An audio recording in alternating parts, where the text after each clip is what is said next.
Who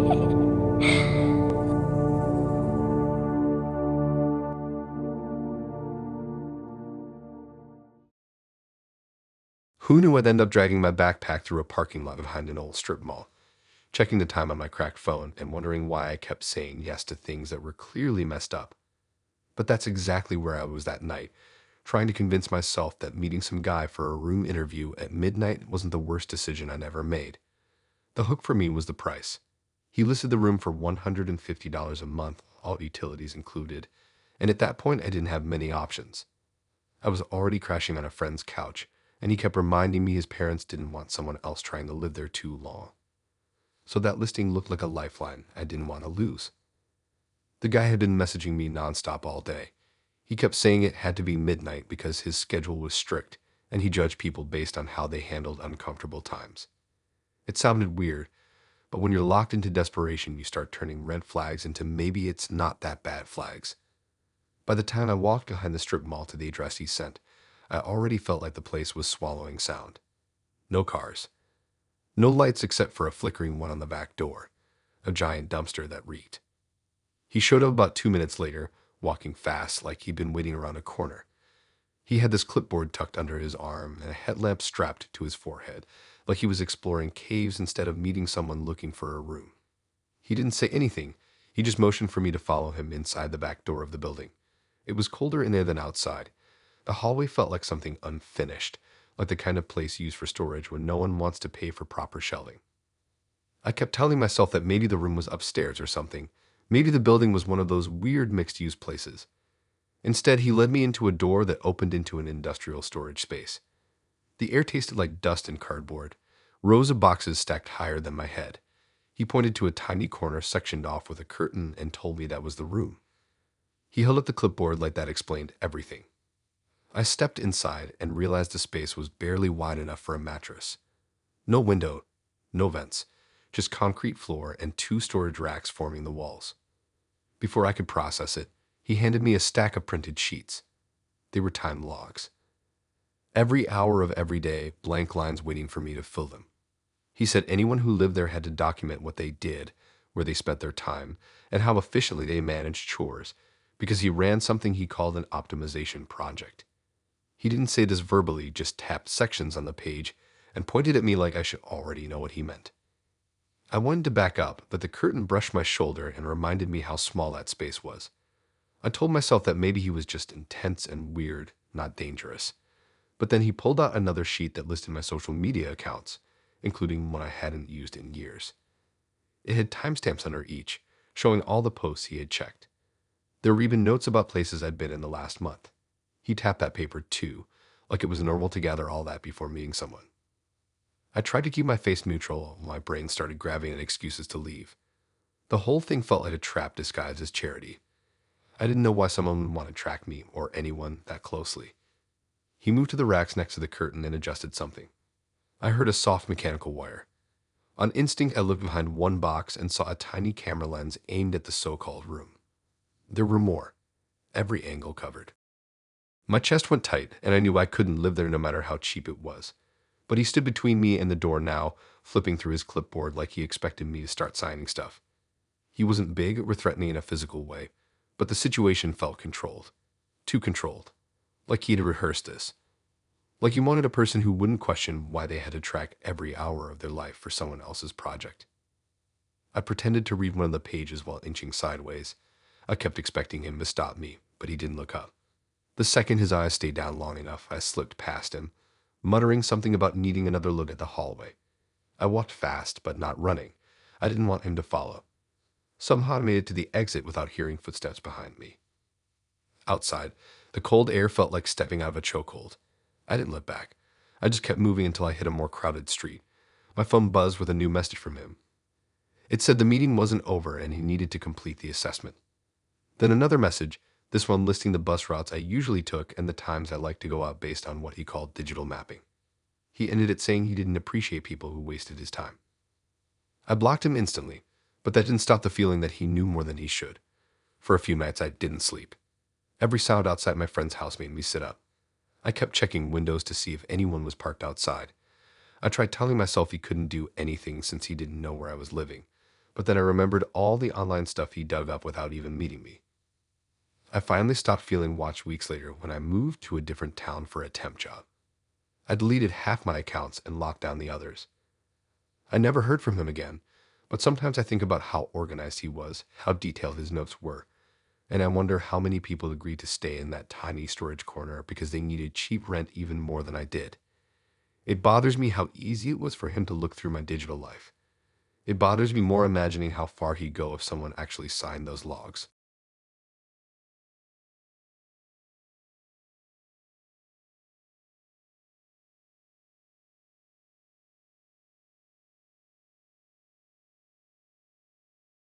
The whole thing kicked off on some random afternoon where I was way too tired to care about anything except finding a laptop that wouldn't die every 2 seconds. Mine had finally given up after years of me dragging it around, dropping it off my bed, stuffing it in bags it didn't fit in, just general abuse. So I figured I'd hunt down a cheap one instead of wasting like $400 on something new. My friend told me to check the local listings where people sell old stuff that still kind of works, so I scrolled through until I found one that looked alright. The photos were bad, like taken in some dim garage with a potato quality camera, but it said everything worked and the price was only $60, so I thought why not? The seller kept messaging me weirdly fast. I'd send a question and he'd reply before I'd even locked my phone. But he refused to meet in any public spot. I suggested a coffee shop, the mall, even the parking lot of the store, and he kept saying no, claiming crowds stressed him out. I should have just backed out, but I really needed something to do my assignments on, and honestly I was just sick of borrowing other people's stuff. So I agreed to meet near some old warehouse area that looked abandoned but wasn't completely out of the way. When I got there, the dude was already waiting. He handed me the laptop without saying much, and I did a quick check to see if it powered on. It did, so I figured it was good enough. I handed over the $60, he stuffed it into his jacket, and left almost immediately. Not even like a friendly goodbye, just a fast walk straight back to wherever he came from. I headed home, not thinking anything was off. I was just glad I finally had something that worked. When I got inside and plopped down on my bed to go through the files and wipe it clean, I noticed the desktop was almost empty. Just a couple default icons. No big deal. But when I clicked around the folders, I found one that didn't have a normal name. It was something like a random mix of letters. I thought it was junk, maybe a leftover from the previous owner, so I opened it to delete whatever was inside. There were videos. A lot of them. Huge list. All with dates as the file names, just long strings of numbers.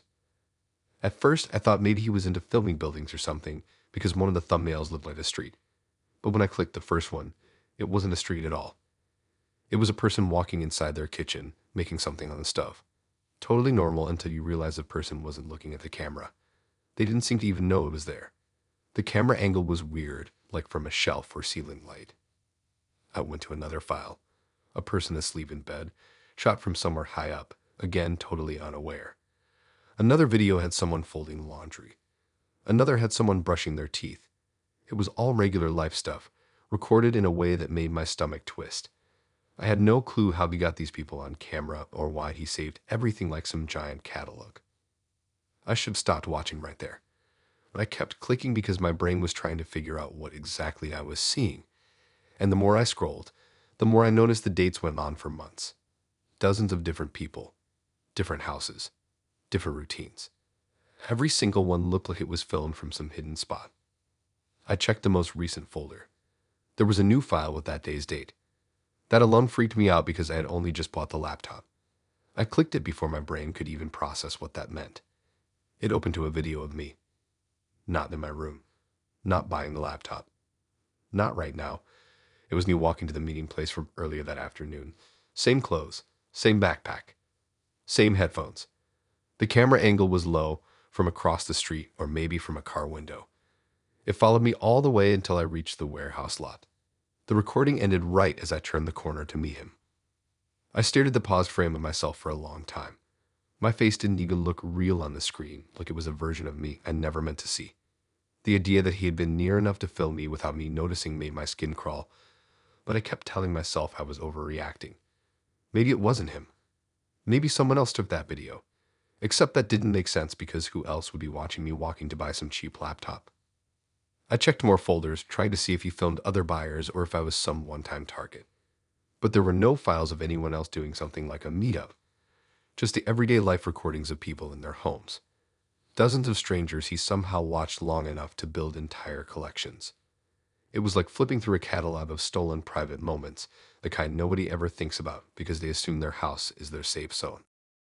I kept trying to convince myself the video of me didn't mean anything until I noticed something else. The date stamps in the older recordings always matched long-term stretches, like one house had videos from weeks in a row. Another person had recordings almost every single day for a month. I started thinking about how that was even possible. How many cameras he must have planted or used.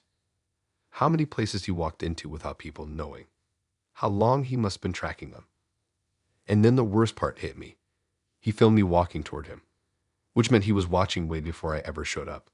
He didn't just record the meetup. He recorded me approaching it. I powered the laptop off like that would somehow wipe everything I saw from my head. I sat on my bed, just staring at it like the thing might start recording me next. The room felt different suddenly, like the corners had eyes. I unplugged everything and shoved the laptop into my closet because I didn't know what else to do with it. Later that night, I thought about messaging him, asking what the hell those files were. But I didn't. Something told me that would be the worst idea. If he had the guts to record random people without them knowing, if he followed me long enough to film me walking, then contacting him directly felt like walking right into whatever headspace he lived in. For the next few days, I kept checking around my room, behind things, under shelves. I even stood on a chair and checked my smoke detector like some paranoid detective. Nothing was there, but that didn't calm me down. I started wondering if he'd been watching me waited for the meetup. Maybe he knew exactly where I lived before I even messaged him. Maybe the recording of me walking was only the first one I'd ever seen, not the first one he'd ever taken. I didn't tell anyone at first because I knew how it would sound, like I was blowing some random situation into drama. Who buys a laptop and finds something like that? Who gets recorded the same day without noticing? It sounded too wild to even say out loud. But I also couldn't just keep the laptop sitting there. I didn't want to turn it on again, but keeping it felt worse. I decided to drop it off at this tech shop near my place, pretending I needed it recycled. The guy behind the counter didn't ask questions. He took it and tossed it into a bin with other dead electronics. I stood there for a second thinking about all those videos vanishing into some junk pile. It didn't fix anything, but it felt like closing a door. Still, I kept checking over my shoulder for a while after that. Not dramatically, just enough to catch anyone hanging around too long. I changed the route I walked to school. I moved stuff around my room like that somehow blocked invisible cameras. I even taped over my phone camera until my friends made fun of me for it. I've never read another recording from that folder. The image of me walking across that street is stuck in my head anyway. I don't need the file to remember it.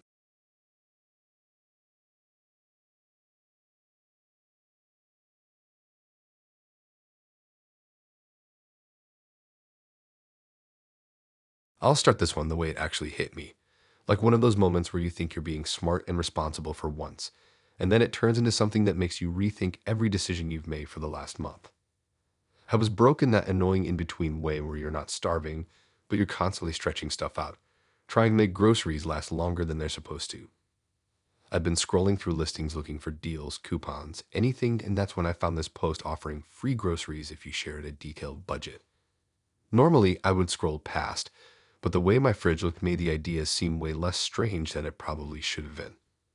The guy posting it used this friendly tone, like some dude who volunteers at donation drives and thinks spreadsheets are fun. He kept saying he wanted to help people get their spending on track. I figured whatever, I wasn't giving him banking info or anything. Just a list of what I usually buy and how much it costs. I spent that whole afternoon typing it up, thinking maybe he'd send a grocery cart or something small. Instead, he messaged me saying he would rather come by in person to verify spending habits. It sounded ridiculous when I reread it, but I was tired and hungry and stressed, and he acted so normal like it was some harmless routine he did for everyone. I agreed to a short visit, just long enough, I thought, for him to see I wasn't lying about anything. My place wasn't messy or anything, and honestly, I didn't even think he'd show up. Most people online vanish once you actually commit to something.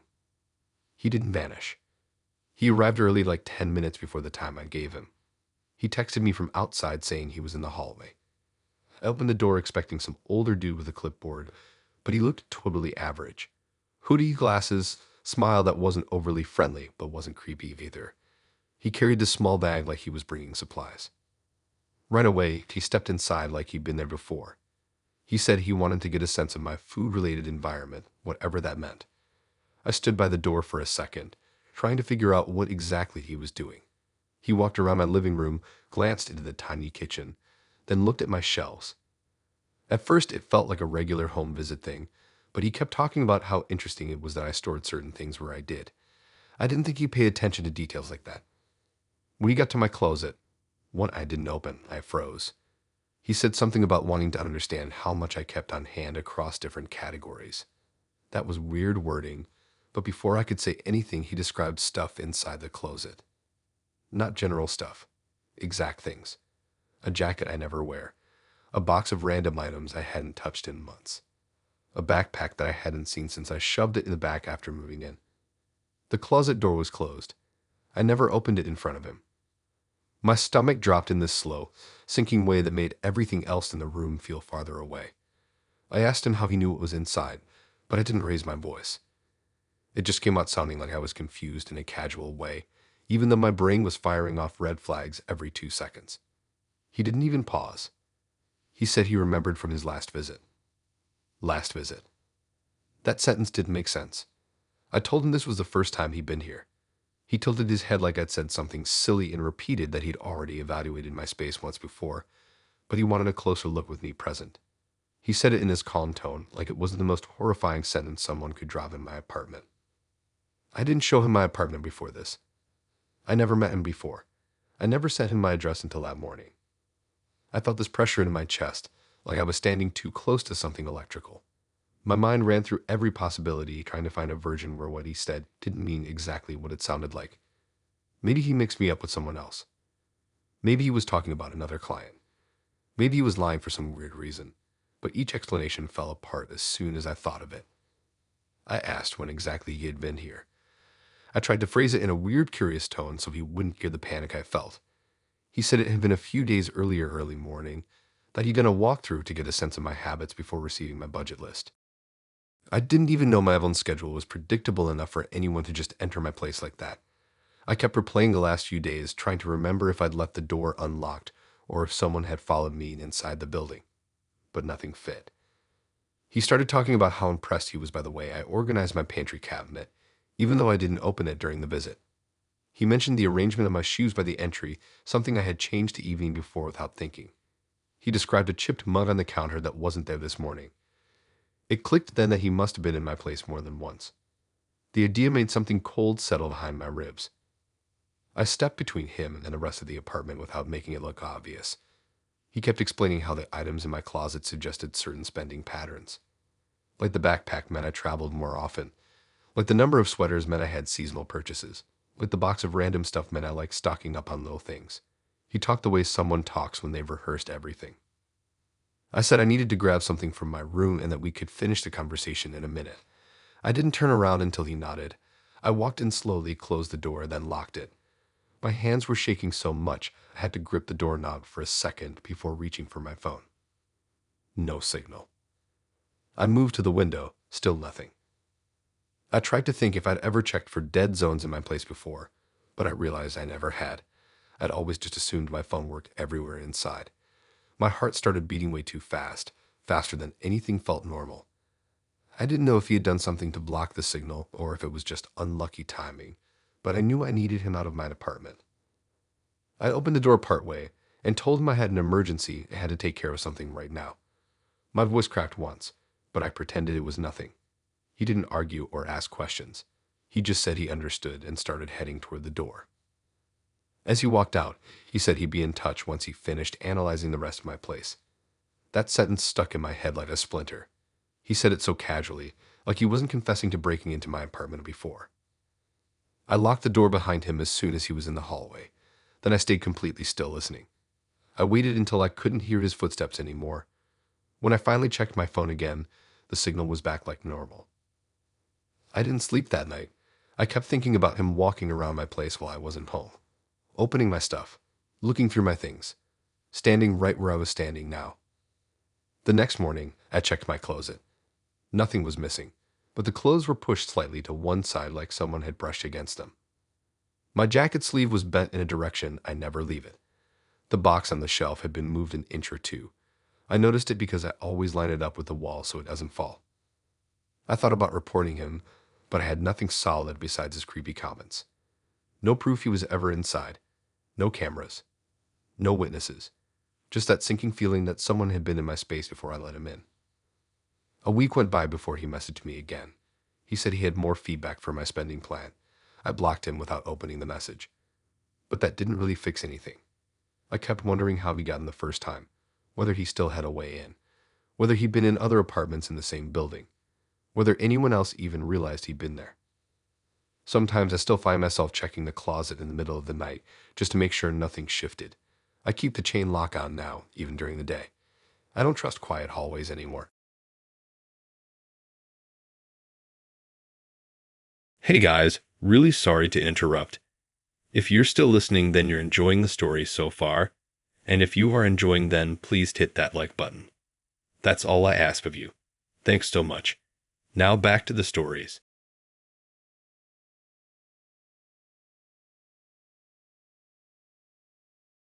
I'm just going to say it the way it happened, because trying to dress it up would make it sound fake. The whole thing started on a day where I was bored out of my mind, scrolling through random job posts while eating cereal straight out of the box. I wasn't really hunting for some dream gig or anything. I just needed quick cash for the week, enough to cover a couple errands and maybe grab something decent for dinner. So when I saw the listing that said they needed someone to help move heavy boxes for quick pay, I didn't think twice. It seemed simple, way easier than some of the stuff I'd done before. The area he told me to meet him in wasn't sketchy enough to freak me out, but it wasn't casual either. It was one of those industrial zones where everything looks like it's been shut down for years, even though people still work there. You know that vibe where every building has faded paint and huge metal doors that make you wonder what's behind them. I figure he probably rented a storage unit or something. The listing didn't mention any company, just a guy needing some help for the afternoon. When I'd arrived, the first thing I noticed was how quiet it was. No machines running, no trucks moving around, just a distant humming sound from somewhere far off. The sun was hitting those old metal walls in that harsh way that makes everything look washed out. I checked the address twice to make sure I wasn't wandering into the wrong spot.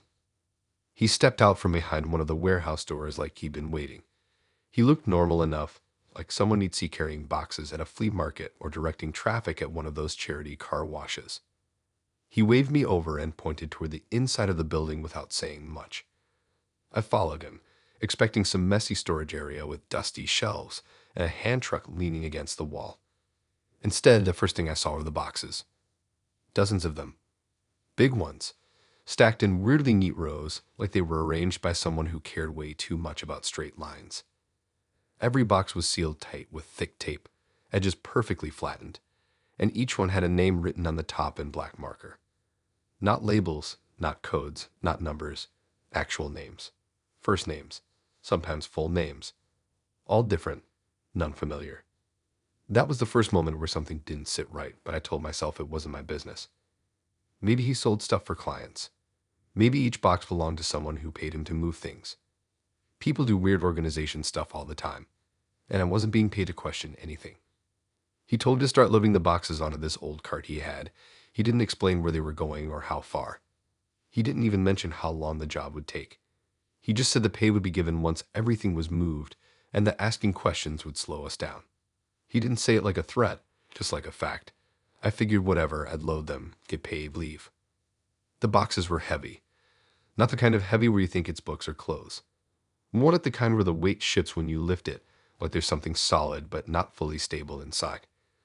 Something that wasn't a normal shape. I didn't want to think about it too hard, so I kept loading them onto the cart, trying to focus on the rhythm of lifting and stacking. I was halfway through the row when it happened. One of the boxes moved. Not like a normal shift from weight. Not like something inside slid to one side. It was a small, sharp movement, a tap.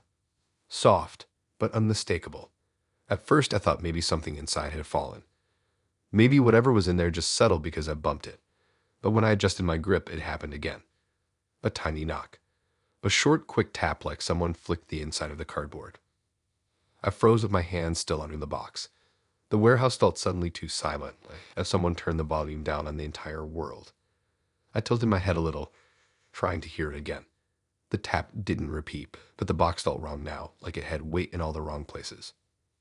I glanced over at the guy. He was just watching me, not helping, not pretending to be busy, just standing there with his arms crossed, staring like he wanted to see what I'd do. I set the box down slowly and stepped back. I told him there was something wrong with it. He shook his head and told me not to worry about it. I said I needed to check it, make sure nothing inside was broken. That's when his expression changed. Not angry, not panicked, just annoyed, like I was wasting his time. He told me I wouldn't get paid if I opened it. Not if I damaged it. Not if I broke anything. If I opened it at all. That sentence echoed in my head in the worst way. I stared at the name written on the top, wondering who it belonged to. Wondering why the box moved. Wondering if the other boxes had moved and I just hadn't noticed because I was too focused on carrying them. I tried to act normal, but inside I felt this tightness growing in my chest. I reached for another box just to keep moving, but now every sound felt like it meant something. Every rustle of cardboard felt like something was shifting on purpose. Every bump felt too sharp. I started imagining sounds even when there were none. As I rolled the cart toward the loading door, I noticed something else. Some of the boxes weren't just sealed. They were double taped, triple taped, edges reinforced like whoever packed them didn't want anything getting out. Others were dented slightly, like they'd been hit from the inside. Not crushed. Pushed. I kept telling myself I was overthinking, that the tap I heard could have been anything. Maybe he transported weird appliances. Maybe people put their personal stuff inside. Maybe he moved antique decorations or heavy tools. Anything was better than whatever my brain was trying to suggest. But then I saw the cart path. It led toward a side door, not the main loading area. A door that didn't look used often, with scuff marks on the floor like heavy things were dragged instead of rolled. The guy walked ahead of me, not looking back. He expected me to follow. I pushed the cart slowly, trying not to look at the boxes too much. The further I went, the colder the air felt, like the building storage wasn't climate controlled evenly. I saw no other workers, no forklifts, no signs of a normal warehouse operation, just old concrete walls and rows of boxes with names that didn't mean anything to me. We reached the door and he held it open. The space beyond it was darker, lit only by one flickering bulb that barely reached the corners. The floor sloped downward. I couldn't see the end of the hallway from where I stood. He told me to bring the cart inside. I didn't move. My brain was pulling in every direction, trying to weigh the money against whatever the hell this situation had turned into. I kept thinking about the tap I heard, the silence, the names, the sloping hallway, the reinforced tape, the annoyed expression he gave me when I almost opened a box. I stepped back instead of forward. He straightened up and looked at me with this flat expression, like I was breaking some unspoken rule. I didn't say anything, didn't explain myself. I just backed away until there was enough space between us that I could turn around without feeling cornered. Then I walked out. Not fast, not slow, just steady. I didn't look behind me. I kept waiting to hear footsteps following or someone calling my name, but nothing happened. I stepped out into the sunlight, which suddenly felt way too bright. I crossed the lot. My heart only started beating normally again when I reached the street. I never contacted him. He never messaged me. I didn't go near that area again.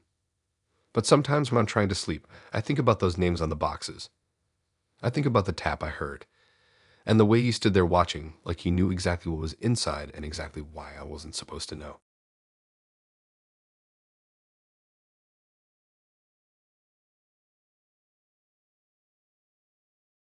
I'm going to start this one the way it hit me, which wasn't dramatic or intense at first. It was more like one of those boring afternoons where you're scrolling through random listings because you have nothing better to do and your brain is running on low battery. I just finished cleaning my room, which took way too long because I kept getting distracted by random stuff I forgot I owned. I found this old wallet in my drawer with an expired ID inside, and that's what made the listing catch my eye in the first place. The title said something like collecting outdated IDs for art installation. I figured, hey, that's harmless enough. People make weird art all the time. I'd seen sculptures made out of kitchen utensils, murals made from bottle caps. Someone even did a whole display using broken umbrellas once, so using old IDs didn't seem that out of the ordinary. Plus, the guy said he'd pay a little for each one. Not a lot, but enough that I thought maybe I could sell mine and get lunch money out of it. I messaged him, and he replied way faster than I expected. He asked for photos of the ID, both sides, which felt normal since he probably wanted to make sure it wasn't totally mangled. I sent cropped pics so the numbered and certain info wasn't visible. He kept insisting he needed the whole thing visible, but I told him I wasn't doing that until I met him in person. He backed off after that and said okay. We arranged to meet in a small park not far from where I live. It wasn't sketchy or hidden. Kids played there all the time, adults walked dogs, teens sat on benches scrolling on their phones. It felt like a safe enough place to talk to some dude about expired IDs. When I got there, he was already sitting at one of the picnic tables. He looked normal, like the type of guy you see at garage sales with crates of weird collectibles. Glasses, sweater, beard that looked like he trimmed it once a week. I sat across from him and pulled out the ID. I held it between my fingers so he couldn't just snatch it. He reached for it too quickly. Not aggressively, but definitely not casually either, like he'd been waiting for that exact moment. I didn't let go. I told him he could look at it but not take it until we agreed on a price. He laughed in this awkward way, like he knew he messed up by reaching too fast, and said he was just excited to see the condition. I handed it to him carefully. He examined it like it was some rare coin, turning it around, holding it up to the light, rubbing his thumb across the corners. Then he asked if I had any other IDs. I said no. He asked again, like maybe I forgot. I repeated no. He waited a second, then said he'd pay more for extra as if I had school badges, membership cards, anything with my picture on it. I told him again that I only brought the one. He kept looking at me like he didn't believe me, like he expected I was hiding something. He offered me $15. I didn't care enough to argue. I gave him the okay. He pulled money out of his wallet, handed it over, and I figured that was that. Easy deal. I turned to leave, and that's when he asked a question that stuck with me. He asked if I wanted to see my new life. I paused because I didn't understand what he meant. He smiled like he'd said something clever and then waved it off, saying never mind, he was just making a joke about how IDs can be repurposed for art. I didn't like the way he said it, but I brushed it off and walked away. For a few days, everything was normal. I forgot about the guy, forgot about the ID, forgot about the weird joke. Then the email started, then the letters, then the notifications. The first email said, "Your account setup is complete." But it wasn't from anything I'd used. It was some random company. I thought it was spam until another email came in about an account approval under my name. Then another, and another. At first, I thought my email address had been swiped in some leak or something. But then I noticed the details. My full name, my birthday, the exact spelling from my old ID, even the old address I hadn't used in years. I knew exactly where that info came from. I checked my mailbox outside, and inside were 2 letters addressed to me, but from places I didn't recognize. One was a confirmation for an application. The other was a card activation notice. I didn't even open them. I just stared at the envelopes thinking about that guy at the park and how intensely he studied my ID. Then I got a message. Not an email. Not a letter. A message from him. It popped up on the same platform where we first talked, even though I thought I had muted him. The notification read, "Do you like your new life so far?" I opened it because my fight or flight brain glitched and chose the absolute worst option. The message said he'd hoped I'd enjoy the changes he'd been setting up. He said it was interesting building new paths for someone and that I was lucky he picked me. It didn't feel like a threat exactly. It felt like he was proud, like he thought he was helping me or giving me some weird gift. I blocked him. Immediately, but blocking didn't fix the part where he had my info. The next few days were a blur of me trying to figure out how deep this went. I checked my bank. Nothing changed. I checked my social accounts, still mine. But the emails kept coming. Different companies, different signups, all under my name. Some sounded harmless, like newsletters or online shops. Others sounded like things no one signs up for on purpose. Weird programs, strange organizations I couldn't even pronounce.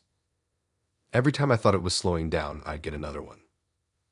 I reported it, but the people on the phone kept asking if I'd ever lost my wallet or had my documents stolen.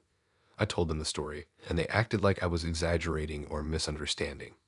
Without proof, there wasn't much they could do except freeze the accounts and tell me to watch for anything suspicious. But I was already watching everything.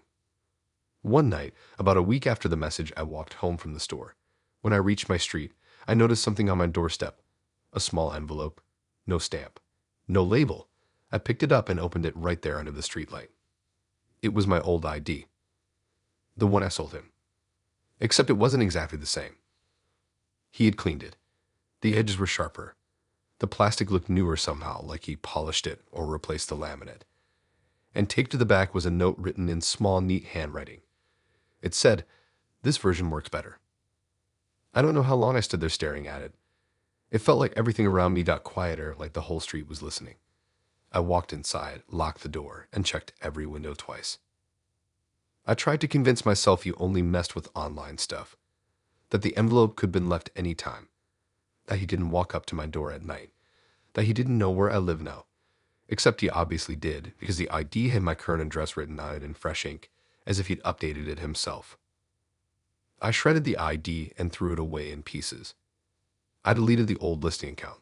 I changed my passwords again just to feel like I was doing something. The messages eventually stopped. The emails slowed down. But sometimes I still get random mail addressed to me from places I've never contacted. I used to throw them away immediately, but now I open them just to check what name version he's using. The handwriting sometimes looks too familiar. Every once in a while, I catch myself thinking about what he meant by new life. Like what version he imagined when he cleaned that ID. Like how many doors someone could open with the right plastic card and the right information. I don't keep expired IDs anymore. I throw them out as soon as I get new ones. I don't answer listings that ask for personal anything, and I haven't gone back to that park since.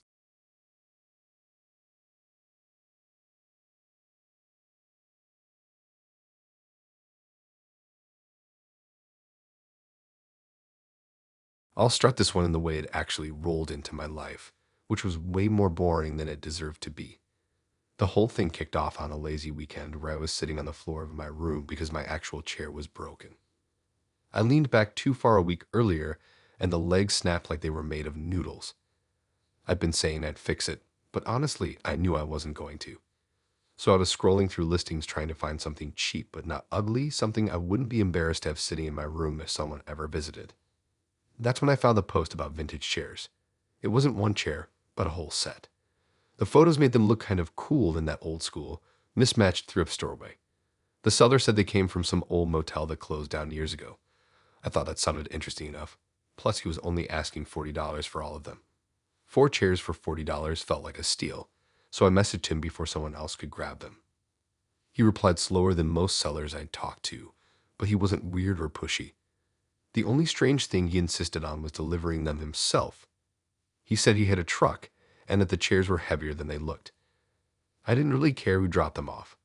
I lived close enough to the street, and I wasn't worried about some guy showing up with furniture, so I agreed and gave him my address. The delivery was supposed to be in the afternoon, but he didn't show up until almost sunset. He texted me saying he got delayed, and by that point I didn't even mind. I just wanted something to sit on that wasn't the floor or my bed. When he pulled up, the truck looked older than the chairs. The kind of truck you see in movies where someone is always hauling junk or fixing something in their driveway. He hopped out and waved in that friendly but awkward way older people do. He seemed harmless, honestly. The kind of guy who would talk about local history if you gave him even one excuse. He lifted the first chair out of the truck and asked if he could bring them inside himself. That was the only moment where I hesitated, but not because he seemed odd. More because my place wasn't exactly tidy. But I didn't feel like dragging 4 heavy chairs up the steps, so I said okay. Inside, my place felt smaller with him there, like he took up more space than he really did. He carried each chair with surprising ease, one at a time. Every time he brought one in, he paused for a second, look around the room like he was studying the Bible, then set the chair down carefully. He didn't dump them or shove them against the wall. He placed them like they mattered. After the last chair was inside, he said something about wanting to feel the room, which sounded weird, but not in a threatening way. More like he just didn't know how to phrase whatever he meant. He sat in each chair, one at a time, leaning back, shifting, adjusting himself like he was testing them. He didn't say much while he did it, just stared straight ahead like he was imagining something I couldn't see. I wasn't sure what to do while he was doing all that, so I just stood there pretending to examine the chairs like he was. I figured he was maybe just one of those people who were super attached to their items and wanted to see them in their new environment. It felt awkward, but nothing else about the situation felt off. He finished, stood up, dusted off his hands, and thanked me for taking the set. I handed him the $40. He smiled like he was proud of the exchange, and then he left. I didn't notice anything weird until much later that night. I was brushing my teeth when I suddenly remembered how he kept looking around the room every time he brought a chair inside. It wasn't just glancing. It was like he was pinpointing something, observing. And that whole thing about feeling the room stuck with me. I walked out to the living area just to double check everything, thinking maybe he knocked something over or moved something without me noticing. That's when I saw the chairs. I definitely didn't leave them like that. All four were facing the same direction, not toward the TV, not toward the window, not toward the door he walked out of. They were all turned to face the hallway that led straight to my bedroom. Not by accident. They were aligned in this way that was too exact, too deliberate, all angled perfectly like someone positioned them by measuring invisible lines across the floor. I stared at them for a long time, telling myself maybe I bumped one earlier and then moved another one without realizing. But no matter how I tried to explain it, there was zero chance I arranged them in that weird formation. It bothered me enough that I walked over and shifted them so they faced the wall instead. Just a random direction so I could stop picturing them staring into my room like an audience waiting for something to happen. I went to bed after that, but sleeping didn't come easy. Not because I thought someone was hiding in that house, just because the whole thing felt like a puzzle that didn't make sense. I kept replaying the moment he sat in each chair, how still he was, how his eyes didn't wander except when he stood up and looked around the room again. The next morning, when I walked into the living area, my stomach did this sinking thing I couldn't ignore. The chairs were facing the hallway again, exactly like before. Perfectly aligned, same angle, same direction, same weird arrangement that made no sense. I froze. I didn't hear anything during the night. No footsteps, no creaking, nothing. I checked the locks. They were still locked. I checked the windows. They were shut. I walked through the whole place twice looking for signs someone had come in, but everything was untouched except the chairs. I pushed them back again, took my time placing them in totally different positions. One near the table, one by the wall, one slightly angled, one far from the others. I made sure they were nowhere near the hallway. I went about my day trying not to think about it. But when nighttime rolled around and I came back from a walk, they were back in formation. All four, all lined up, all aimed at the hallway like they were waiting again. It felt different this time. Not like some odd coincidence. Not like an old house shifting. This felt planned, intentional. Like someone was trying to guide attention toward that hallway, or trying to make me pay attention to it. I didn't touch the chairs that night. I just watched them from the other side of the room, feeling that the whole place had shifted into some other version of itself. I barely slept. The next morning, I checked the chairs again before doing anything else, and they hadn't moved. They stayed exactly where they were, facing the hallway. It almost felt worse that they stayed put once I stopped trying to rearrange them. Later that day, I remembered something, the seller's hands. When he sat in each chair, he gripped the sides for a second longer than necessary. Like he wasn't just testing the seat, like he was adjusting something. Maybe the legs, maybe the frame, maybe something hidden. I flipped the first chair over, expecting maybe loose screws or tags or whatever. But underneath the seat, tucked between the wooden supports, was a tiny notch carved into the frame. Not a mark, not a scratch. A symbol. The second chair had one too. And the third. And the fourth. Each carved symbol was slightly different, but they all pointed in the same orientation, straight toward the hallway outside my bedroom. I stepped back because suddenly the whole thing felt bigger than misplaced furniture. I didn't know if he carved them or someone before him did, or if it was some creepy motel tradition from the place they originally came from. But all I could think about was the way he stared straight ahead each time he sat down and how quiet he was while doing it. I didn't keep the chairs after that. I dragged them outside to the curb before the sun went down and didn't even care who took them. I didn't check if anyone did. I just went back inside and kept all the lights on. Sometimes at night, when the house is silent and the hallway feels too long, I wonder if those symbols meant something, or if the chairs were arranged like that long before I ever owned them.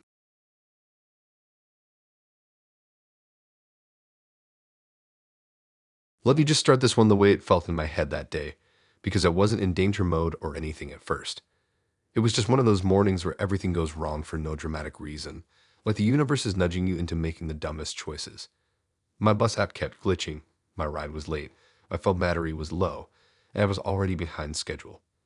So when I saw a carpool listing pop up on my phone offering a ride for super cheap, I didn't even think twice. All I saw was the price minus $8. 8. That was way better than wasting the last bit of cash on some overpriced rideshare. The picture of the driver looked normal, actually too normal, like the kind of face an app would generate if it needed a generic human. No weird bio, no strange details, just his name, a short sentence saying he drove that route often, and the pickup spot. I figured, hey, it's daytime, people are around, nothing to freak out about. When he pulled up, the car looked cleaner than anything I'd ever owned. Not new, just spotless. Not even dust on the dashboard.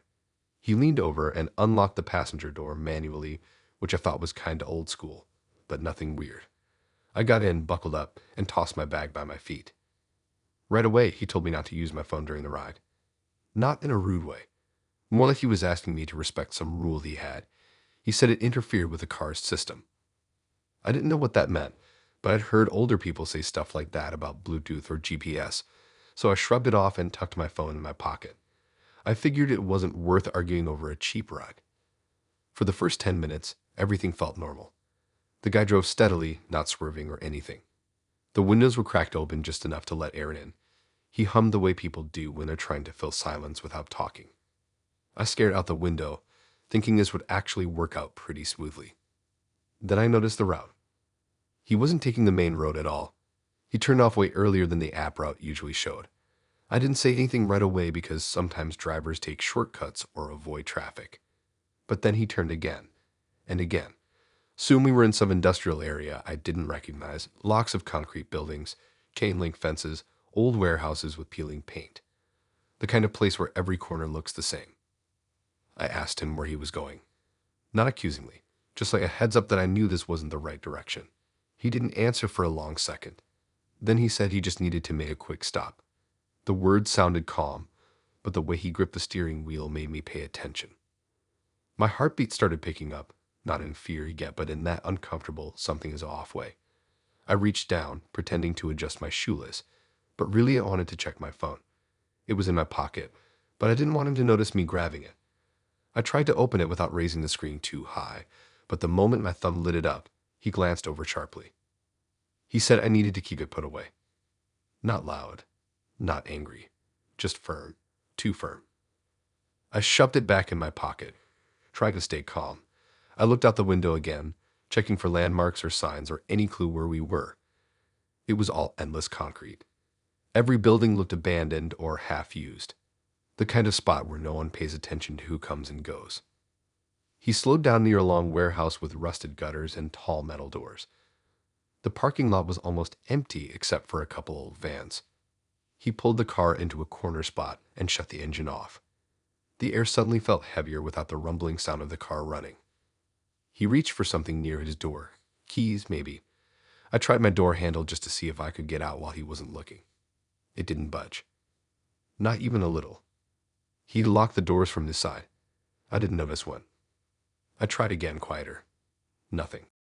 He looked over as not angry but blank. Completely blank, like he wasn't seeing me as a person anymore. He said I needed to stay inside until he got back. Said it like instructions, not like a request. Every part of me screamed no. I didn't answer him. I did not. I just sat there frozen, breathing way too fast. He got out of the car and closed the door. The sound echoed across the empty lot in this way that made my pulse go wild. He walked toward the warehouse door without looking back. The moment he was far enough away, I moved. Not wildly, just testing every possible thing I could. I tried the handle again. Still locked. I checked the window buttons. It didn't respond. I reached into my pocket and pulled out my phone, keeping it low so if he turned around he wouldn't see it. That moment was the worst time for my phone to glitch. It froze on my lock screen for a full 5 seconds. 5 long, awful seconds. When it finally unlocked, I tried calling someone, anyone. The call didn't go through. No service. I checked the signal bar. 1 dot, then 0. I looked up at the warehouse door. He was gone inside. I scanned the car interior for anything, lock knobs, manual release switches, handles he might have hidden. There was nothing. Everything was smooth and clean, like he installed parts specifically to prevent escape. I felt my hands shaking.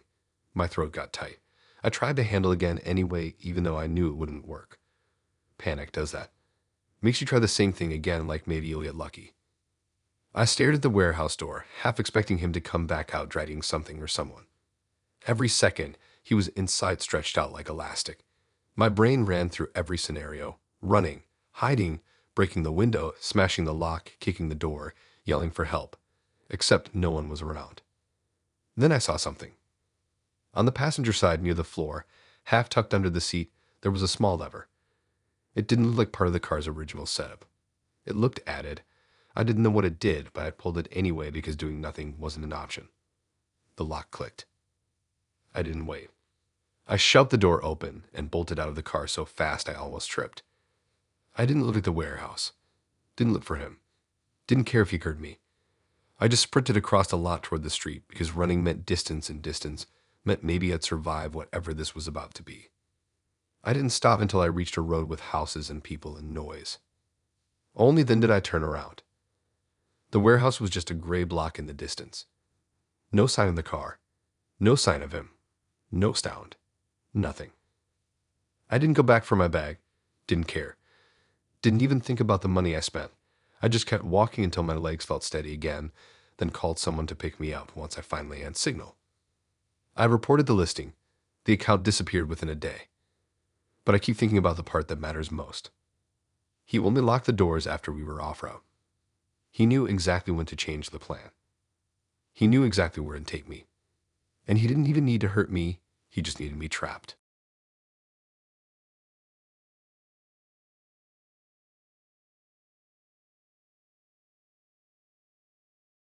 I wasn't looking for some life-changing job or anything. I just needed quick cash, like enough to cover a bill I forgot about and maybe grab takeout without checking my balance 10 times. I'd been grinding through random gigs for weeks, survey apps, odd jobs, trash pickup at events, just scraping by. So when I saw this posting about getting paid to test new products, it looked like the perfect lazy way to earn money. Sit around, mess with some gadget or snack or whatever, give feedback, get paid. Easy. The listing wasn't flashy. No weird demands, no creepy wording. Just this clean little paragraph about testing items for a marketing group. I figured they probably needed people to give opinions on stuff before the launch. I didn't even read the details too closely because the pay said $50 per session, and that was enough for me. I messaged the recruiter, and he answered like 3 minutes later saying he had an opening that afternoon. The location he gave me wasn't some office building, though. It was a small studio tucked behind the strip of shops I barely noticed before. I almost walked past the entrance because the sign was tiny, just a white rectangle with a number address on it. No name, no logo, nothing. I thought maybe they were renting the place temporarily. When I walked in, the first thing I felt was heat. Not warm, but this heavy, warm air that made me think of lights being on for too long. The guy who greeted me looked like the type who'd work behind the scenes at a production set. Hoodie, glasses, hair pulled back like he hadn't cut it in months. He introduced himself, told me he'd be running the session, and then brought me to the main room. And when I say main room, I mean a small square studio where the walls were covered with cameras. Every corner, every angle, even the ceiling. Tiny black lenses pointed toward the center of the room like they were waiting for something to happen. I tried telling myself it made sense. They needed to catch reactions from all angles, right? Maybe they were doing a commercial test. Maybe they wanted complete recordings for analysis. But the number of cameras didn't match the vibe at all. It felt less like product testing and more like someone had built a box for observing animals. He told me to sit at a table in the middle. Nothing on it except a plastic water bottle and this little earpiece thing I assumed was the new product I'd be testing. He explained that all feedback needed to be spoken aloud. No writing. No note-taking. Just say what I thought.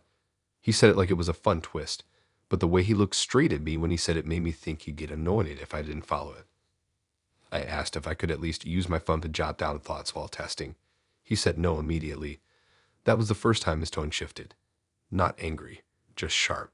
I put my phone away because I didn't want to start off on the wrong foot. He stepped to the side, right near this long monitor showing tiny squares of all the camera feeds. Watching myself from every angle at once felt unreal, like I had slipped into someone else's perspective of me. I tried to ignore it. He told me to begin by examining the device. I held the earpiece in my hand, expecting it to feel like any cheap little gadget, but it wasn't plastic. It was cold, heavier than it looked, almost like a metal pebble shaped into an earbud. I rotated it between my fingers, and the cameras all followed. I could hear the faint mechanical whir from at least two of them repositioning to get better views. I tried to play it cool and started talking out loud about the weight, the weird shape, how it didn't match any product I'd used before. My voice sounded too loud in that room. There was no echo, just this thick quiet that swallowed everything after I said it. I felt watched in a way that wasn't just the cameras, more like being stared at through a window I couldn't see. 10 minutes in, he asked me to put it in my ear. I hesitated, but he was already watching too closely. I didn't want to make things weird, so I slid it in. It fit perfectly. Too perfectly. Like whoever designed it had used an exact mold of my ear. The thought made my stomach tighten a little, but I kept talking because that was the rule. I described the pressure, how it warmed up slightly, how it made this tiny pulsing noise that didn't sound like static but more like breathing. I said it out loud even though I didn't want to, because every time I paused too long, I felt his eyes tense on me. Not like he was impatient, more like he was analyzing. Halfway through the test, something flashed on his monitor. A blue light flickered across one of the screens. He turned the dial on some small control panel and nodded to himself like he'd been waiting for it. I asked what that meant, but he didn't answer. He just told me to continue expressing my thoughts. The pulsing sound in the earpiece grew louder. Not painful, but too close. Like someone whispering right at the edge of hearing. I said that out loud too. He typed something into his laptop. He didn't react to anything I said, except when my tone shifted even slightly. If I sounded confused, he glanced up. If I sounded nervous, he leaned closer to the screen. If my voice dropped, he asked me to repeat myself. The more I talked, the more it felt like the product testing wasn't about the device at all. It was about me. The way I reacted. The way I described things. The way my voice changed. By the time we finished, I felt drained. Like I'd been carrying on a one-sided conversation for an hour with someone recording every breath. He told me I could leave and that payment would be sent digitally. I didn't care about the $50 anymore. I just wanted out. As I grabbed my bag, he said he might reach out for follow-up sessions. I lied and said, yeah, cool, whatever, and walked out as fast as I could without looking weird. When I got home, I threw myself onto my bed and finally pulled out my phone. I had a new message request. I thought it was the payment confirmation. It wasn't. It was a video. A clip. From the studio. But not the footage from a camera. It was the feed from all angles edited together. Every angle of me sitting there, talking, holding the device, tilting my head, blinking, breathing. The caption under it said, "Next time, correct your tone during the sensory portion."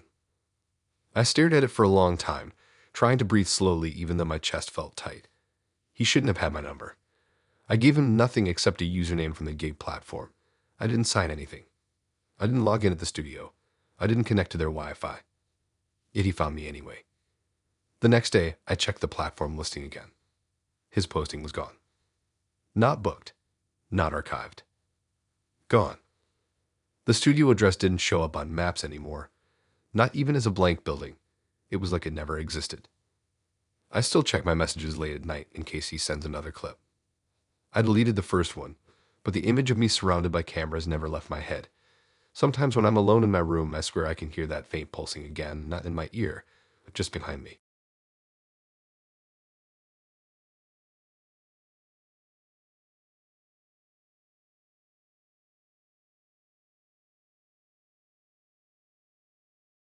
Alright, this one didn't start with me being desperate for money or rushing around like the last few things I talked about. It actually started because I was bored out of my skull one night and ended up scrolling through collectible groups online. I wasn't even planning to buy anything. I was just killing time at reading comments, looking at pictures of stuff I'd never afford, and getting annoyed at people bragging about their limited edition this or rare version that. Then I saw a post that kind of smacked me right in the face because it was the exact thing I'd been hunting for since I was younger. A rare collectible I thought I'd never even see in real life. The seller didn't have some flashy listing. He just uploaded one photo, kind of grainy, but the item looked legit enough. The price didn't even matter to me at the moment because I'd been searching for it forever. I messaged him asking if it was real, and he replied in this calm, almost too normal way. He didn't hype it up. He didn't pressure me. He just answered my questions and said if I wanted to see it in person, I could meet him that same evening. I probably should have been more cautious, but the excitement kinda overrode whatever common sense I usually have. He suggested meeting in this open plaza near a row of shops, a place with bright lights and people walking around. That made me feel better. I figured if anything seemed sketchy, I could just walk away. When I got there, he was already waiting. He didn't look weird or anything. He looked like someone who worked at a bookstore or maybe some quiet office job. Glasses, neat jacket, a calm posture. He pulled the collectible out of this padded case like he was handling a newborn. The thing was in perfect condition. No scratches, no fading, no cracks. I held it carefully, fully expecting to find something off about it, but it was flawless. He asked to see my ID to confirm I was a real fan. At first, I thought he was joking, but he said it with the straightest face. I didn't want to lose the deal, and we were in public, so I let him glance at it. He didn't keep it or anything. He just looked for a few seconds way longer than necessary and handed it back. I figured he just wanted to make sure I wasn't some reseller or something. I gave him the money minus $120, and he tucked it away neatly like he was counting each bill in his head. The meetup ended normally. Nothing weird, no creepy vibe, no awkward conversation. He just nodded once and walked off like he had somewhere else to be. But the weird part started later, way later. That night, after placing the collectible on my shelf and admiring it like the nerd I am, I got a message notification. It was from him. I assumed maybe he was following up to make sure the item was okay or trying to sell me something else. I opened the message without thinking. It wasn't what I expected. He said the layout of my living room was interesting. My stomach dropped because I knew I hadn't posted any photos of my living room online. I hadn't shown him anything except my ID for a second. I didn't invite him inside. He wasn't anywhere near my house.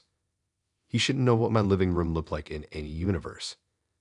I stared at the message for a long time, thinking maybe he meant something else. Maybe he was making a joke, but then he sent another one. He described the angle of the couch, the exact color of the lamp beside the window, the fact that one curtain on the left side didn't fully close because the rod was slightly bent. There was no way he guessed that. No way he knew that unless he had seen it. Then he asked if I wanted help reorganizing the room for better energy. That's when my hands started shaking a little. I didn't reply. I didn't even open the chat again after that. I just locked my phone and sat there staring at the wall, trying to piece together how he could possibly know anything about the room where I live. My brain started running through every possibility. Did he look me up online? Did he find some old image somewhere? But no matter how many ways I tried to explain it, nothing made sense. I checked all the windows before bed. I pulled the curtains tight. I checked the lock twice. It wasn't that I thought he was outside. It was more the idea that he had been in my home without me knowing. The thought was too heavy to ignore. The next morning, I decided maybe it was a coincidence or he was messing with me just to freak me out. I convinced myself it was some stupid game he played on people so he could feel in control. I wanted to believe that so badly. But when I walked into the living room, something immediately felt wrong.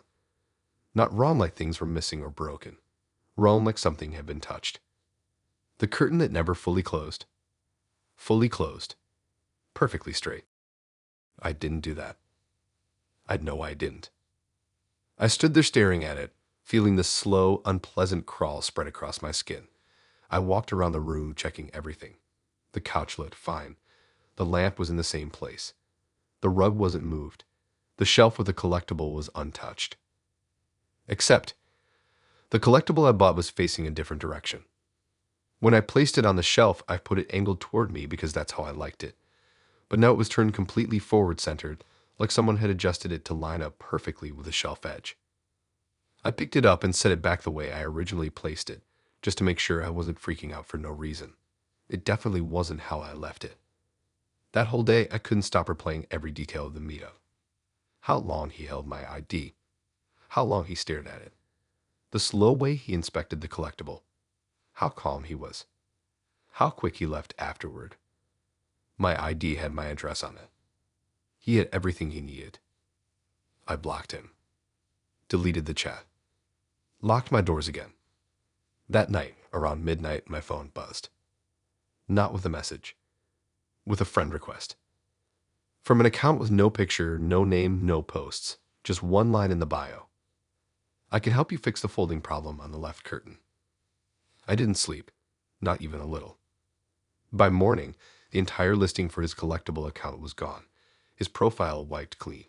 No posts, no history, no proof he ever sold anything to anyone. But sometimes when I walk into my living room, I swear it feels like someone else arranged the air around it. Like he didn't just look at the room, like he studied it. Like he could walk through it in the dark without bumping into anything.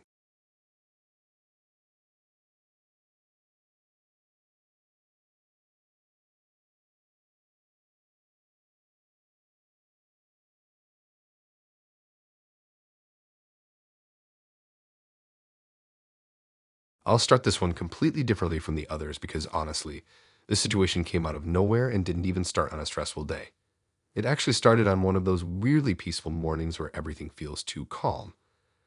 I'd gotten up early for once, made breakfast, actually folded my laundry instead of letting it sit in a basket, and was feeling pretty proud of myself. I figured I should keep the productive streak going, so I opened my laptop and started scrolling through job listings to see if I could find any extra tutoring gigs. I'd done tutoring before, mostly helping kids with math or homework, nothing crazy. Usually the parents were polite, sometimes even grateful, and I didn't mind the work. So when I saw this post from a parent looking for a private tutor for their kid, good pay, flexible hours, nothing weird in the description, I thought it was perfect. The listing sounded normal enough that I didn't bother overthinking it. They wanted someone patient, reliable, and willing to do sessions in person for better focus. That last part didn't even register as strange because plenty of parents preferred in-person help. I messaged them, and the reply was almost instant. They said I sounded like a good match and asked if I could start that week. They mentioned the sessions would take place in their basement to limit distractions. I didn't love the basement detail, but at the time I shrugged it off. Some families use basements as study rooms or offices. I told myself it was probably just a quiet space with a desk and some bookshelves or something. We set a time for late afternoon. He lived only a few neighborhoods away, so I figured I'd walk there. The street was normal, one of those quiet suburban places where people have flower beds and wind chimes and kids' bikes in the yard. Nothing about the area gave off a weird vibe. When I reached the house, the parent was already standing at the door, waving politely like they'd been expecting me. It looked completely average. Not too friendly, not cold, just one of those people who give a small smile and talk in calm sentences. They thanked me for coming and motioned for me to follow them downstairs. I noticed right away that the house was spotless. Not cozy clean, more like sanitized, precise, nothing out of place. I didn't think too much about it, but I definitely clocked it. The basement door was narrow and open to a set of steep steps. Everything below was dim at first until they reached over and flicked on a switch. The light came on with that loud buzzing sound old fixtures make. As we went down, the air grew cooler, almost too cool, and the sound of upstairs faded fast. By the time I reached the bottom, it felt like I had stepped into another house entirely. The basement was bigger than I expected, spacious even, but empty in that uncomfortable way. There was a single desk in the middle with a chair for me and a smaller one across from it. A lamp with a soft white bulb. A shelf with a few workbooks. Clean walls. No decorations. No clutter. It didn't look like the kids studied there. It looked like someone built a room for observing something. Then I noticed the door. It was a heavy wooden door at the top of the stairs. Normal looking, except for one detail. The lock was on the outside, not the inside, which meant if someone closed it and locked it, the person inside had no way of getting out. I tried to tell myself I was overreacting. Lots of old basements had weirdly placed locks. Maybe this was one of those houses where storage and safety features had random additions.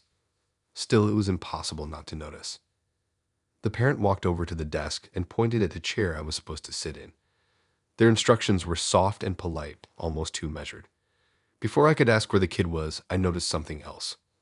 On the desk, just barely visible, was a tiny microphone. Not hidden, not disguised, but sitting there like it belonged. A small black device with a little red light that was already on. I asked about it in the most casual voice I could manage. The parent said it helped them review study sessions later. They said it like it was an ordinary thing, like everyone did that. I forced a nod, trying not to show how weirded out I felt.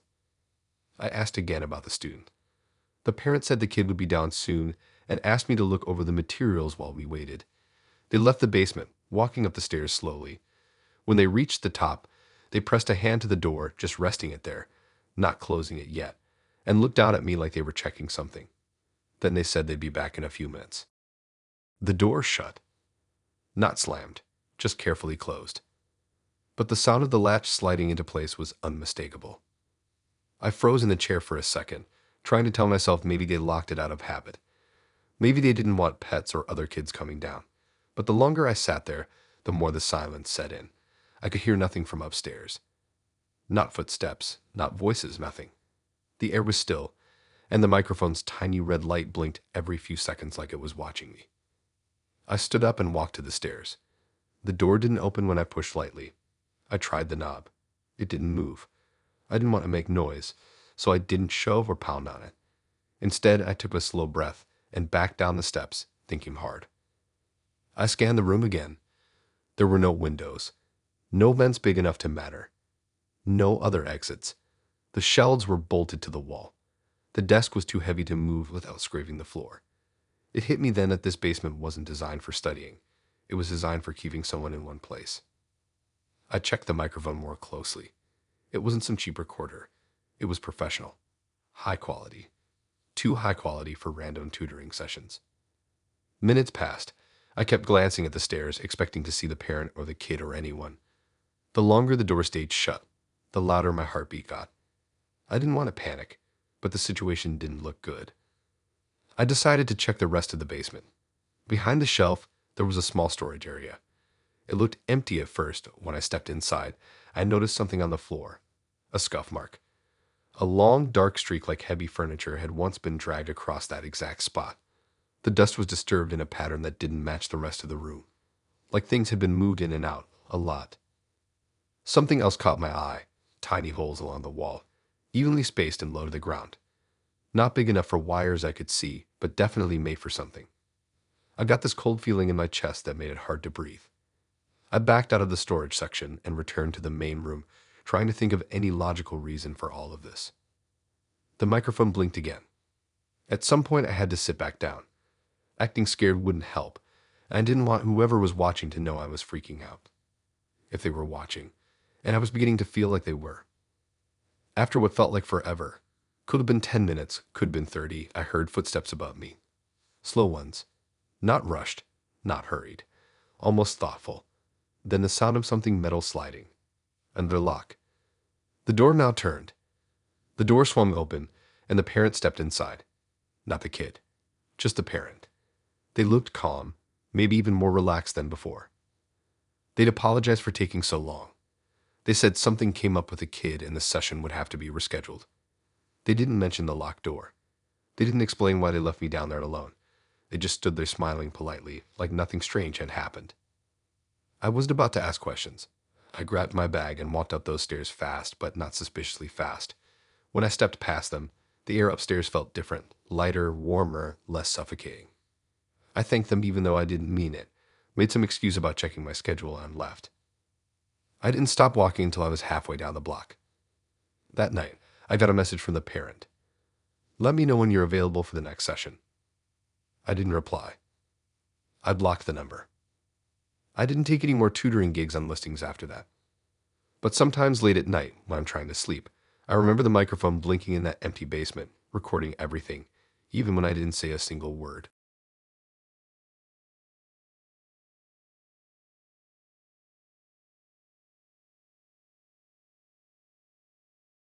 This one didn't start with anything dramatic. It actually started because my old phone finally gave out in the most pathetic way possible. The screen cracked months earlier, and the battery started dying at random times, and eventually it just stopped turning on altogether. I wasn't trying to drop hundreds on a new one, and I definitely wasn't in the mood to deal with stores or plans or any of that stuff. So I did what I always do when I need something cheap. I checked Craigslist. I don't know if it was dumb or just unlucky, but I wasn't even being careful that day. I was tired, annoyed, and sick of borrowing my friends' phones. So when I saw a listing that said, "Used phone, wiped clean," Works great. For $40, I jumped on it. The pictures looked normal. The guy selling it didn't use weird descriptions or caps or anything that would set off alarms. It looked like one of those older models that still worked fine, and all I wanted was something that could make calls and not die every 10 minutes. The seller asked to meet in this parking lot behind the strip of shops. It wasn't super busy, but it wasn't empty either, and I figured that was good enough. When I showed up, he was leaning against his car scrolling through his own phone. He didn't talk much. Not friendly, not rude, just kind of blank. He handed the phone to me already powered off, said he reset it earlier, and that was about it. I gave him the $40, and he turned and left like he had somewhere else to be. On the walk home, everything felt normal. The phone looked fine on the outside. No cracks, no dents. I told myself it was a solid deal. When I got inside, I sat on my bed and powered it up. The first thing I noticed was that the startup took way longer than it should have. It didn't feel freshly reset. It felt heavy, like the phone was waking up after being forced into hibernation. But I didn't think too much about it at first. Older phones act weird sometimes. The home screen loaded with a generic wallpaper. No apps besides the basics. No photos. No messages. No contacts. It looked clean, just like he promised. Until I opened the Notes app. There were hundreds of notes. Not a couple leftover reminders or someone's grocery lists. Not random scribbles or passwords. Hundreds of long, detailed entries. They were all titled with names.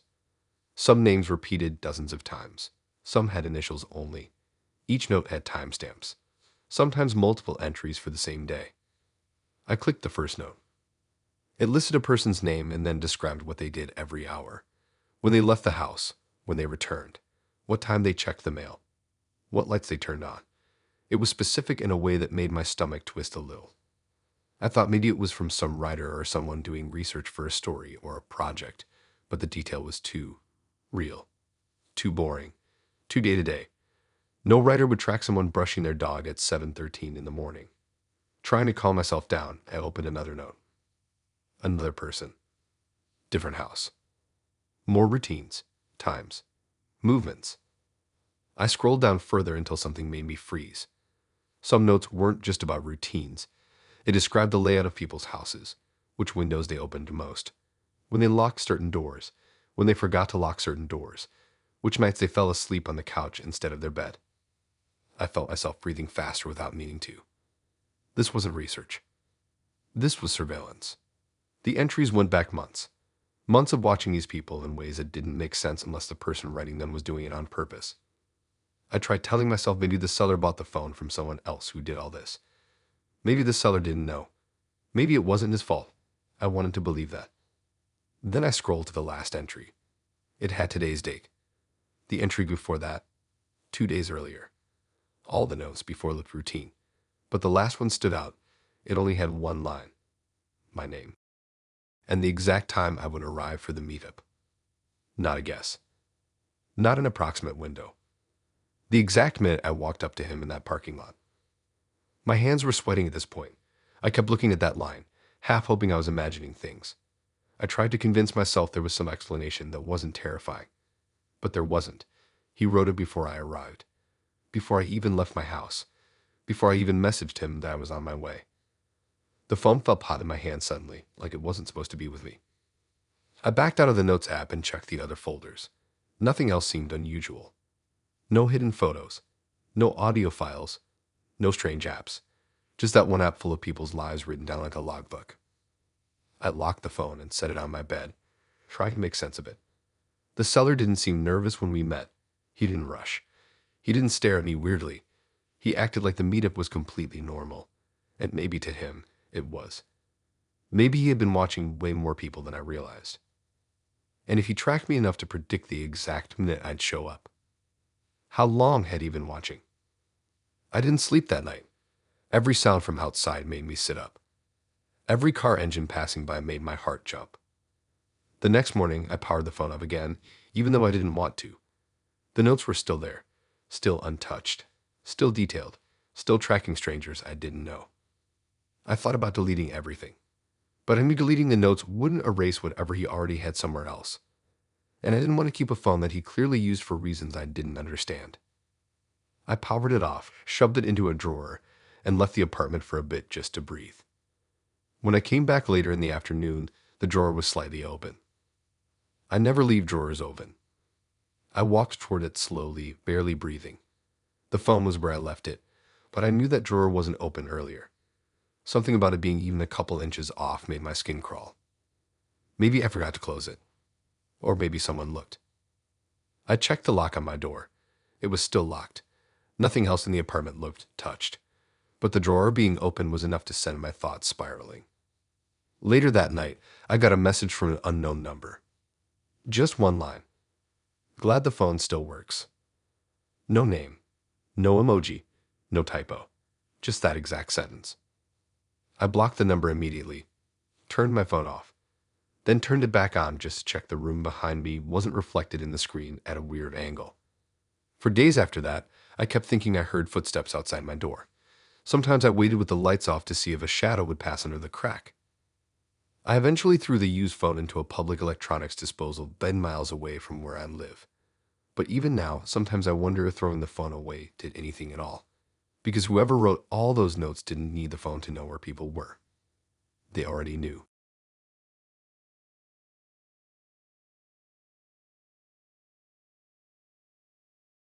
I'll kick this one off in a totally different way because it didn't begin with panic or excitement or desperation. It actually started on a random Tuesday afternoon when I was sitting on my couch doing absolutely nothing useful. I'd cleaned my room the day before. My laundry was already folded. My fridge was stocked enough that grocery shopping wasn't an excuse to go outside, and I was basically too bored to even scroll social media. That annoying kind of boredom where you're not tired enough to nap and not motivated enough to leave the house. I ended up browsing Craigslist out of pure restlessness, clicking through random categories just to kill time. I was in that weird mood where you feel like something interesting might happen if you just push buttons long enough. That's when I stumbled across a post for a so-called community swap club. The whole concept sounded harmless. People bringing items they didn't want anymore and trading them for other stuff. No money involved. Just item for item trades. The post made it sound wholesome, like some neighborhood thing old folks would organize with homemade flyers and lemonade. The idea actually seemed kind of fun. I had a few things lying around I wasn't using. Headphones I never wore. A jacket I forgot I owned. Stuff like that. I messaged the moderator out of curiosity, not even planning on going. They answered pretty quickly, explaining how the meetup worked. You show up, bring something in decent condition, swap with someone else, and boom, you're done. They said everyone was friendly and the group was built on trust. That phrase stuck with me a little, but not enough to worry me at the time.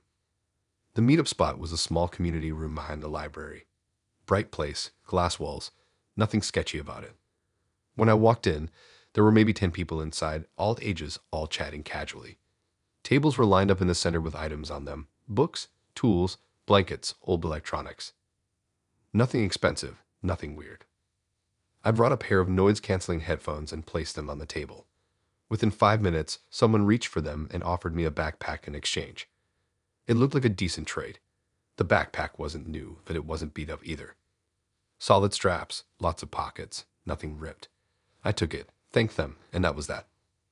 Honestly, I left thinking the whole thing was pretty cool. It felt like a chill event, the kind of activity you join once and maybe come back to if you remember. But things changed the second I got home. I tossed the backpack on my bed, grabbed a snack, and lounged around before remembering I hadn't checked the inside.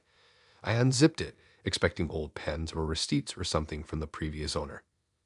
Instead, I found a small black square taped inside the lining. Thin, flat, smooth. It wasn't a tag or label. It wasn't a phone battery or a charger piece. It looked like some kind of device, too precise, too intentionally placed. There was a tiny seam on one side, probably for a battery or SD card. My chest tightened instantly. I peeled it off carefully, trying not to break it. There was adhesive on the back, like it was meant to stay hidden. The more I examined it, the more obvious it became it was a tracker.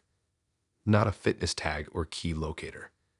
An actual small tracking device you'd attach to a car or a bag if you were trying to follow someone without them knowing. I sat there staring at it for what felt like 10 minutes straight, my brain trying to catch up. My first thought was maybe someone before me used the backpack for travel and forgot to remove it. But tape doesn't forget. This wasn't loose or old. This was placed recently. I checked the rest of the bag. No ID. No receipts. No personal items. Just that tracker taped perfectly out of sight. A cold feeling crawled up the back of my neck, the kind you get when something clicks in your head a second too late. I turned the tracker over again and again, trying to think of some explanation that didn't involve someone following me. I even wondered if it belonged to the original backpack owner and they didn't know it was there. But that didn't match what I saw. The tape was too new, too clean, too deliberately placed. Whoever put it there meant for someone to carry it around without noticing.